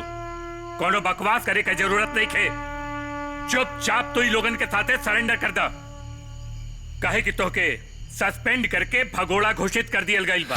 सर, हमके ये बात से कोनो फर्क नहीं पड़त कि पुलिस डिपार्टमेंट हमके भगोड़ा साबित कर दिले बा, लेकिन हमके ये बात से फर्क जरूर पड़ी अगर हम आपके सच्चाई न बतौनी था। और ये बात बतावे खातिर हमने कृष्ण जन्माष्टमी महोत्सव में आए जा, लेकिन वहाँ आपसे मुलाकात ना हो पाई। एक बेर हमारी बात सुन ली, दूध का दूध और पानी का पानी हो जाए। पानी ते तू हमरे भरोसा पर फेर देले बड़ा। बड़े विश्वास के साथ ये केस खातिर हम तोरा के बाहर से बुले ले रही, और तू पुलिस डिपार्टमेंट का नाक कटवा देले बड़ा। मीडिया और जनता पुलिस के गाली दे रहल बा। आपका गुस्सा लाजमी बा सर, लेकिन एक बार हमारी बात सुन लें। बस अब एक घड़ी हम तो हर कौनो बात ना सुनब। चुपचाप सरेंडर कर दा। सर, सच्चाई सुन लें आप। नहीं तो 3 बोले से पहले हम तोला के गोली मार दे। सर, सच्चाई सुन लें आप। 1 सर, सच्चाई सुन लें आप। 2 सॉरी बाबूजी। क्रिमिनल साइकोलॉजी के चैप्टर नंबर 2 के हिसाब से वादी और प्रतिवादी दोनों को बराबर मौका मिलना चाहिए बोलने का। चली बोली अपन पक्ष। अब बाबूजी सुने खातिर पूरा तैयार हवन। काहे बाबूजी? सर, ये दोनों कोनो अपराधी ना हुआ सर। ये भी पुलिस में भर्ती होकर चाहते रहना सर। दौड़ में सबसे आगे रहना सर, फिर भी इन्हीं के छाट दिल गई। कहे कि सैदपुर से कौन लेकर वर्दी पहनी फैसला चयन करता अधिकारी ना विधायक नगद नारायण सिंह करेना। जे 5 लाख घूस दी वो वर्दी पहनी। योग्य होखला के बाद भी कुल 5 लाख रुपया घूस देना सब, फिर भी वर्दी ना मिलल। काहे कि घूस 5 लाख से 10 लाख हो गए रहे। जब पैसा मांगे वापस गई सा तो नगद नारायण सिंह होकर पिए कुत्तन की तरह मार के इनके भगा देलस।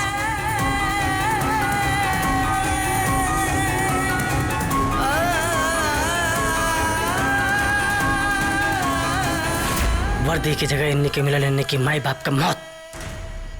बोली सर, क्या करते सही साहब? का फैसला बा बाबूजी? ठीक बा, ये खेल जैसन चल रहल बा चले दा। बस अब तू लोगन के टीम में एगो खिलाड़ी और बढ़ गई।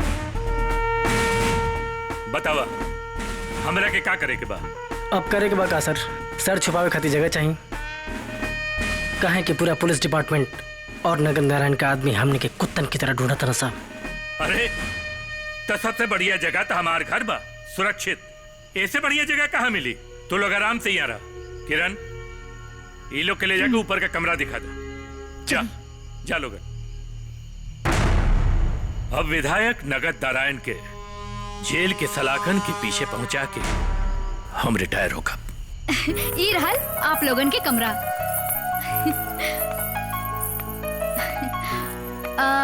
अच्छा आप सब बैठी, हम चाय बना के लेके आओ तनी। हाँ। देखिए चाय में चीनी कपुए में रहे, बाहर ना जाए।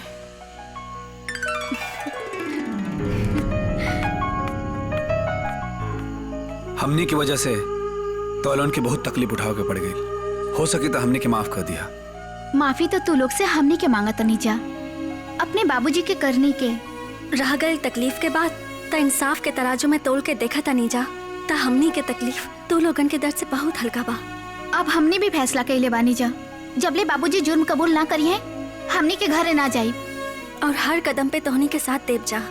शुक्रिया, लेकिन जान सकेला इतना मेहरबानी का वजह का बा? इंसानियत। सिर्फ इंसानियत या और कुछ? आखिर में तो साफ मोहब्बत दिखा था। दरअसल आँख लाल। लाल रंग मतलब मोहब्बत, साफे मोहब्बत। साथे रहते रहते तो कुकुर बिलार से प्यार हो जाला। हमने के ओसे गैल गुजरल बनी का।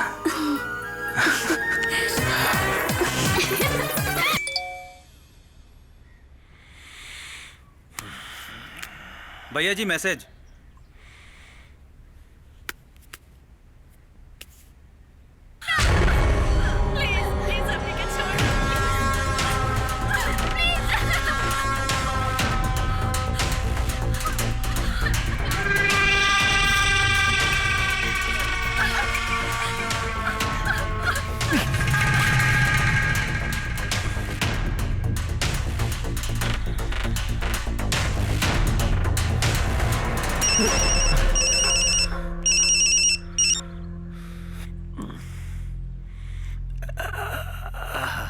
हेलो विधायक जी, पिक्चर देखनी? तू बाप होगा, यही हमारे पिक्चर के सेंसर करके भेज देवानी। बाकी पूरी पिक्चर हमनी के मोबाइल में बा। और मेन बात यार, हम तोहरा से बात करता नहीं और हमारा अंगुली जवन है बटन पे बा। बटन दबल तब विदाउट सेंसर वाली पिक्चर जौने में ऊ आ मतलब समझ जा, ओकरा साथे रिलीज हो जाई। हमरे कहले का मतलब ये है ई पिक्चर के हिट हुए खातिर दशहरा और होली की जरूरत नहीं खे। ई फेसबुक और व्हाट्सएप पे सुपर डुपर हिट हो जाई। तो का कहा तू? शर्त मंजूर बा? मंजूर बा, मंजूर बा। हम अपन जुर्म कबूल कर लेम। अच्छा तो ठीक बा, समय और जगह अगले फोन में बताई।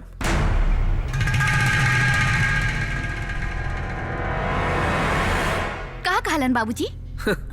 का कही है, मान गई ना?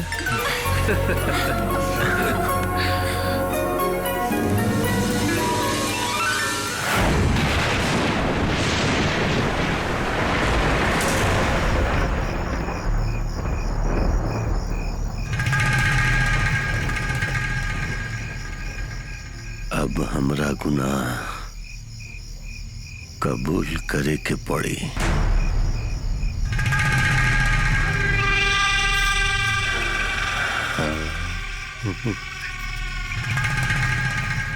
अरे किरण बिटिया, चाय ले आवा जल्दी। जी डैडी। अरे अरे बापा, अरे अरे बापा, अरे अरे बापा। विधायक जी, ई क्या करता नहीं? और ई का हाल बना ले बनी? अरे हमरा से हाल मत पूछिए शुक्ला जी, बस ये पूछी कि अभी तक हम जिंदा काहे बानी। अरे ऐसा क्या हो गल? लड़की सब मिल जाइए सब। अरे रुकी रुकी रुकी, देखिए अपना आगे से देखिए कहा।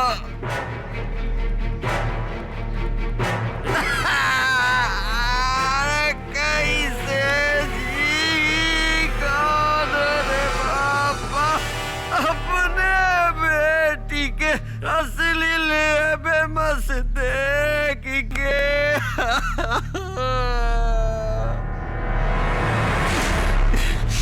शुक्ला जी। हाँ ऐसे हम फैसला कर ले बानी, अपहरणकर्ता से समझौता कर ले बाबू। गीता बहुत अच्छा सोच ले बानी, बहुत ही अच्छा सोच ले बानी। कहा ना विधायक जी कि गैल धन वापस आ सकेला, बाकी गैल इज्जत वापस ना आवेला। क्या बात कर दनी शुक्ला जी, इतना बढ़िया बात। ये बात पे तो हमरा याद आ गया भौजाई के हाथ के ऊंचाई, उनकर सुंदर सुंदर मुस्कान, कितना इज्जत करत रहनी वो हमरा के। आपके मेरा रू पत्नी भाभी जी, स्वर्गवासी भाभी जी, देखी ना मोबाइल में उनकर फोटो भी बा। देखी कितना मुस्कुराताड़ी, देखी ना, देखी देखी वीडियो में देखी कितना मुस्कुराता।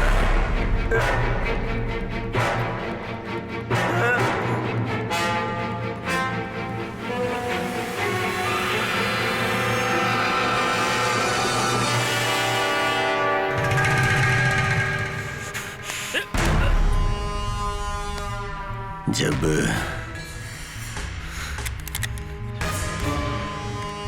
गगरिये में रहे छेद तो फिर पनिया कैसे भराई है शुक्ला जी? बुलाई बुलाई वो सब चुभन के बाहर बोली निकले, ए चूहेदानी से बाहर निकल जाए चूहे, बुलाई। विधायक जी काहे अपना मुंह से अपना मौत के बुलावा था नहीं? हम मरे से न डराइला, चुपचाप हमार पिस्तौल हमके वापस देता, दे हमके। वर्दी के गर्मी बुढ़ापा में अच्छा ना लागेला ए शुक्ला जी। गुड़िया रानी, बिटिया रानी, परियों की नगरी से एक दिन राजकुंवर जी आएंगे। शुक्ला जी, और सिंघम, sit down boy।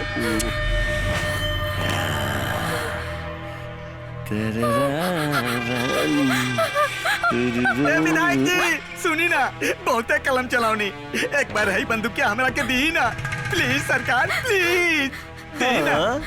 दे दी ओकरे मौका दे देती शुक्ला जी। आजा baby baby baby baby baby baby baby, ले होशियारी से मरिए। टारगेट टारगेट, निशाना झुके के न जाए, एक से लगाओ निशाना। अरे पागल, कौन काम के नहीं के तू? सरकार लगातार चश्मा के नंबर बढ़ गए। चल एक बार और। रुकी रुकी सरकार, अब निशाना लगी।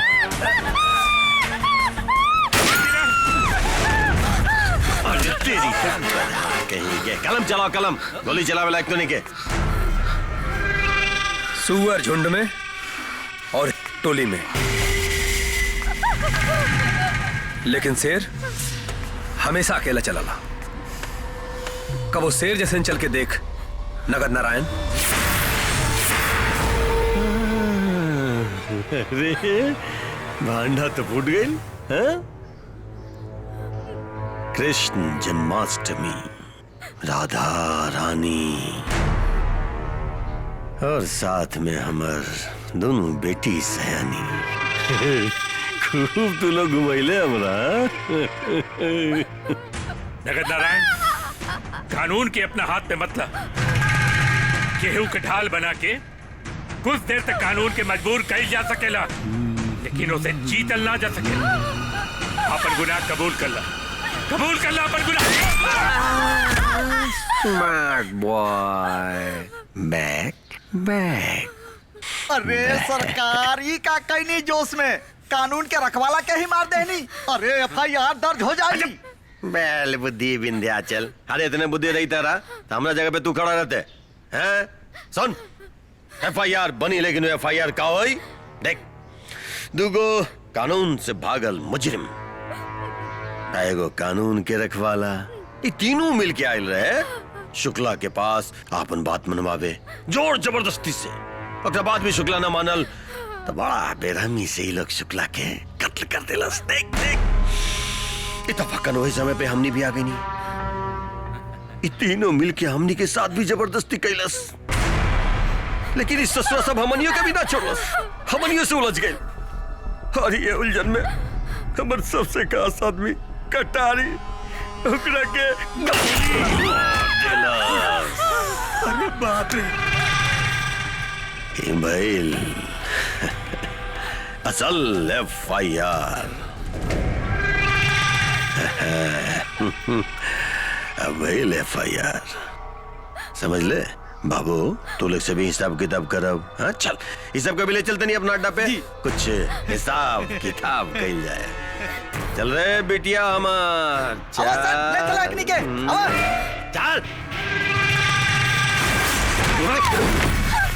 ले संभाल सबके।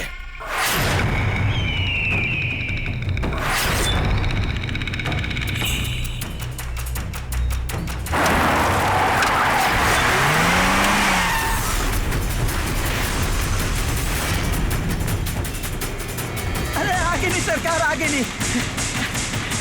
आई, आई।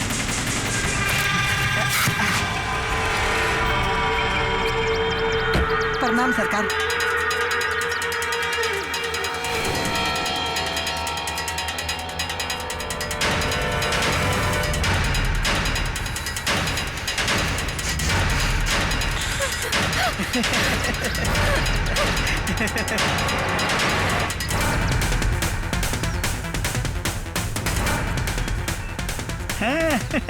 का नजारा बा। देश के उज्जवल भविष्य।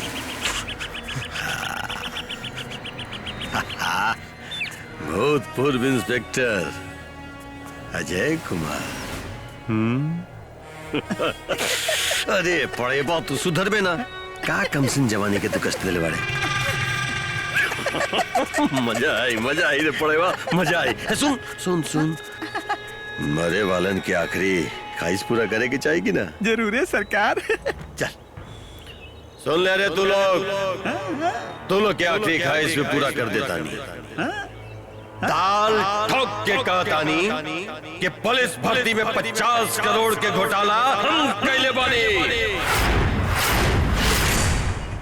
बिहार के हजारों नौजवान के भविष्य से खिलवाड़ हम कैले बानी। ताल ठोक के कहता नहीं सीनियर इंस्पेक्टर के खून भी हम ही कैले बानी।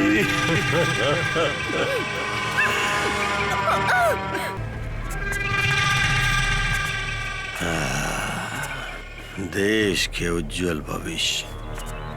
अजाइल अरे इस सब के तो मारे के बढ़ले बा, लेकिन आसान मौत ना, प्यार से धीरे धीरे तड़पा तड़पा के मारी सबके। तब तक हम जाकर के मीडिया में ही सबके मौत के खबर देख के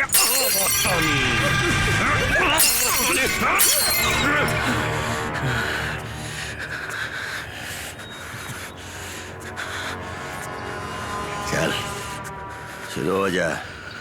प्यार से धीरे धीरे तड़पा तड़पा के।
विधायक जी, आपकी दोनों बेटियां अपहरणकर्ताओं के चंगुल में हैं और आप यहाँ पुलिस ग्राउंड में प्रेस कॉन्फ्रेंस करने में लगे हैं। हाँ, इस पुलिस ग्राउंड में प्रेस कॉन्फ्रेंस इसलिए कर रहा हूँ कि पुलिस डिपार्टमेंट का ही एक भ्रष्ट इंस्पेक्टर उन अपहरणकर्ताओं का साथ दे रहा है। लेकिन अच्छी बात तो ये भी है कि हमारे ही पुलिस डिपार्टमेंट के कुछ ईमानदार लोग भी उन अपराधियों से डटकर मुकाबला कर रहे हैं। देखते हैं जीत किसकी होती है, काकी की या उन अपराधियों की। लेकिन जहां तक मेरा ये मानना है कि इस हालात में हमारी पुलिस जिस कदर डटकर सक्षम है उनसे मुकाबला करने में, जीत निश्चित तौर पर हमारे खाकी वर्दी की ही होगी। जंगल में मुठभेड़ चल रहा है, बहुत जल्द हमारी बेटियां हासिल कर ली जाएंगी। कोशिश तो है कि उन अपराधियों को जिंदा गिरफ्तार किया जाए, लेकिन अगर जरूरत पड़े तो हमारी पुलिस उनको मारने से भी नहीं चूकेगी। इस पूरे प्रकरण में दुख इस बात का है कि अपराधियों से मुठभेड़ करते हुए हमारे पुलिस डिपार्टमेंट का ही एक बड़ा ही ईमानदार होनहार इंस्पेक्टर डीके शुक्ला उन अपराधियों से मुठभेड़ में शहीद हो गए। मैं चाहूंगा कि उनकी शहादत पर उनकी आत्मा की शांति के लिए हम लोग 2 मिनट का मौन व्रत समर्पित करें।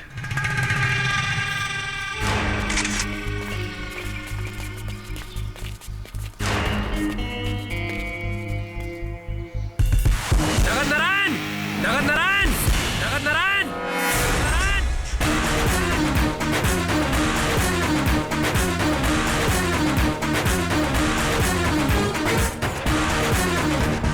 बंद कर अपन नौटंकी। अब तोरे पास 2 मिनट का भी टाइम ना बा, काहे से कि तो हमेशा खातिर शांत होके वाला बाड़े। नगद नारायण, तोहरा नाटक से पर्दा उठ चुकल बा। तोहरा चेहरा से झूठी देशभक्ति के, झूठी ईमानदारी के मेकअप उतर चुकल बा। जनता तोर भयानक चेहरा देख चुकल बा। ये है सैदपुर से सबसे बड़ी खबर। बिहार पुलिस भर्ती में घोटाले की बात को विधायक नगद नारायण सिंह ने कबूल किया। ये पुलिस भर्ती में 50 करोड़ के घोटाला हम कैले बानी। बिहार के हजारों नौजवान के भविष्य से खिलवाड़ हम कैले बानी। ठोक के कहतानी, सीनियर इंस्पेक्टर के खून भी हम ही कैले बानी।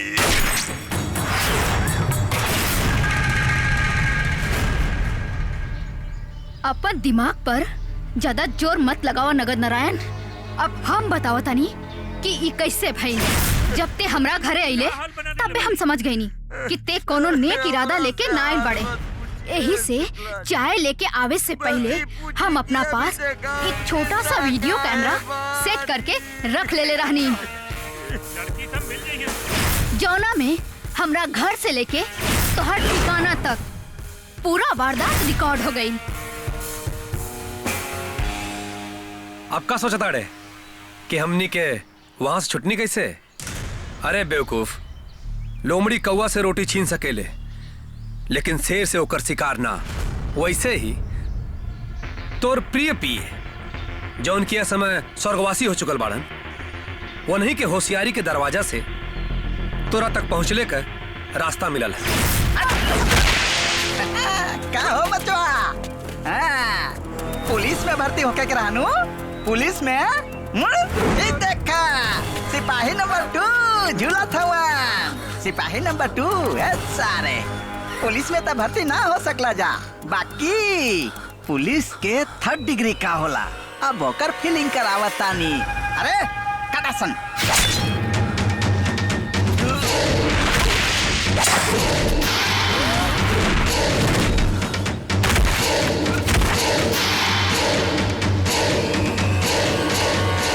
का रे, तो राम नाम सच हो गेल का? उठ उठ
कैमरा में सब रिकॉर्ड हो गइल बा। तू जल्दी से जाके फुटेज मीडिया के दे दा।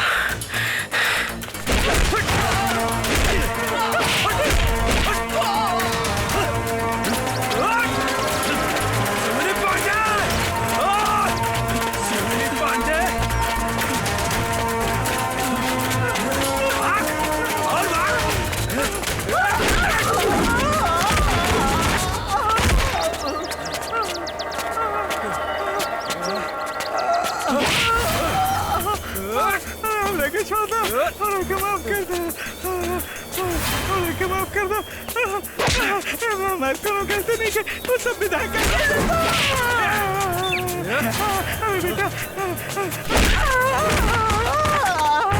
अरे बेटा माफ कर दो। ए बच्चों छोड़ दो, हम सरकारी सोनी पांडे, तोरा जीवन के सूर्यास्त के साथ अब बिहार का नया सूर्योदय हुई। और हाँ, अब तोरे ऐसा राहु केतु की जरूरत नहीं खे, काहे से की ग्रहण लगाओ खातिर फिर आ जाइबे। चल। इतना बड़का प्लानिंग, कितना बड़का प्लानिंग तू लोग कैले रे, समझिए न पैनी, लेकिन इससे होई का? होई? चल बंद कर कैमरा, बंद कर। सुन, अधिक से अधिक कोई 1 महीना के जेल के बाद फिर बेल के बाद जनता के सामने वीडियो रिकॉर्डिंग को ही फॉरेंसिक जांच में करब घोटाला के बाद अदालत से बाइज्जत भरी, ओकरा बाद चुनाव लड़ने के बाद भारी मत से जीतब, और जीतला के बाद विधायक से सीधा बना मुख्यमंत्री। जितना बड़का अपराधी उतना ही बड़का पोस्ट। ये है यहाँ के राजनीति। यही से तब मौका ही ना देवे के बा। लोगन के नौकरी से सस्पेंड करे वाला आज खुद दुनिया से सस्पेंड हुई। कहे क्या चाहते रे? तो एक विधायक के धमकी देता रे? विधायक के हैं? गोली मार में तू हमरा, ठोक में तू हमरा, चल ठोक। ला, खेला हथौड़ा से पूछा था कि तू हमरा के ठोकबे? खरबूजा चूरा से पूछा था ते हमरा के कटबे? लकड़ी आग से पूछा था हमरा के जरीबे? अरे तू लोग मुंह का देखा तारे, ठोक दे ससुरा सबके ठोक।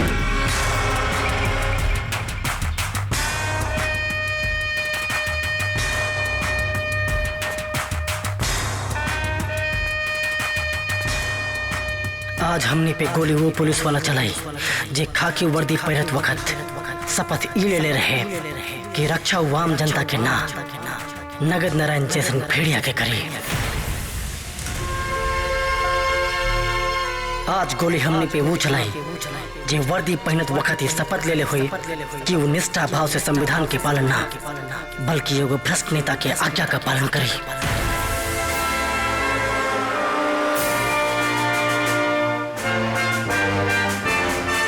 गन डाउन।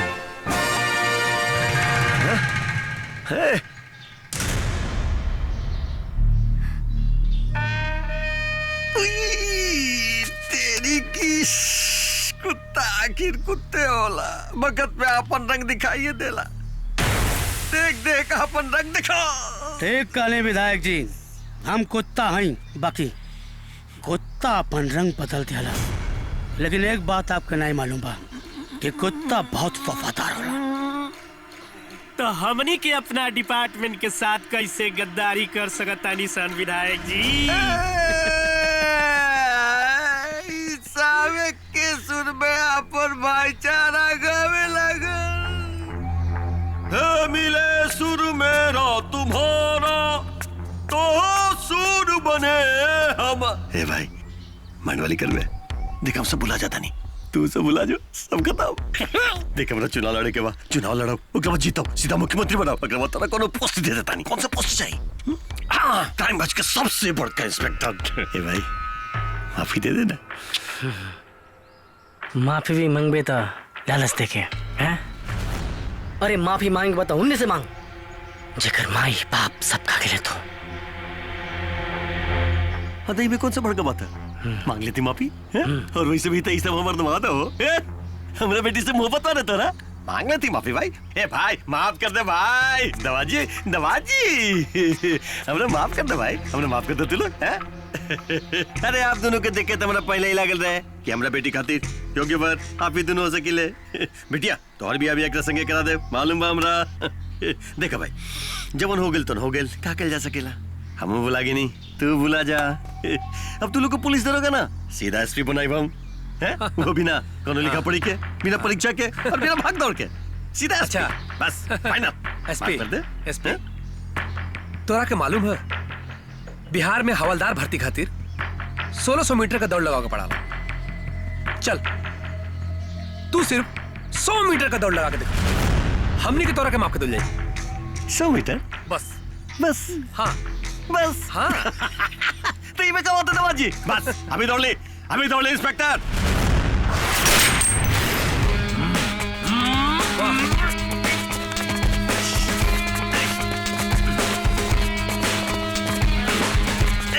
Running running running. बाप रे बाप, इनफ यार इनफ। अरे बाप रे बाप, बहुत फिर बाप रे बाप दौड़ना, पुलिस की नौकरी ना। अच्छा ये तो जी बोली बोली एगो काम कीजिएगा। हाँ हाँ बताइए। एक ठो काम। हाँ बोली। हमारा दिमाग में आ रहा है का कि देखिए पुलिस का जॉब तो हम सोच सकता नहीं है, क्या है कि तोड़ना बड़ा मुश्किल है हमको। अब पॉलिटिक्स से हम सोच रहे हैं कि छुट्टी ले लें। प्रॉमिस सीधा जाकर के धुनी रमाएंगे, हम हिमालय पर्वत पे चले जाएंगे। हरे रामा हरे कृष्णा कृष्णा कृष्णा हरे हरे। पक्का बोलते हैं, प्रॉमिस। चलते हैं हिमालय पे, आप उसे भुला जाइए। मजा आया। चलिए चलिए चलिए। अच्छा हुआ कि सब। ससुर जी हाँ इधर इधर। अब दामाद बन ही गए हैं तो थोड़ी खातिरदारी की जाए। अरे बाप रे बाप, क्या हुआ? अरे क्या हुआ ससुर जी, क्या हुआ? कर रहे हैं आप लोग? अरे खातिरदारी कर रहे हैं ना हम लोग। एक बात हमको समझ में आया कि हमारे दोनों दामाद जो है ना एकदम बाहुबली है, एकदम बाहुबली। इजाजत दीजिए हमको। इधर इधर।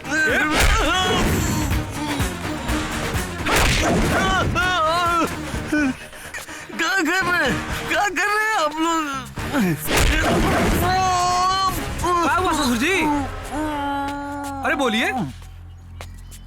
अरे बाप रे, हाँ ये तो खून निकाल दिया है जी आप लोगों ने हमरा। हाँ खून निकाल दिया। ससुर जी ये खून नहीं है, ये बेईमानी वाला रस है। तो काहे गिरा रहे हैं जमीन पर आप लोग? अरे जमीन पर भैया लेके बच्चे लोग पुलिस में भर्ती खातिर दौड़ता है, अब दोनों में तो दौड़े थे ना। महाराज तो इन्हें पवित्र जमीन है, काहे अपवित्र कर रहे हैं बताइए हमारा खून निकाल के। अपवित्र ना, मुक्त हुई तोरा भ्रष्टाचार से, मुक्त हुई तोरा अत्याचार से।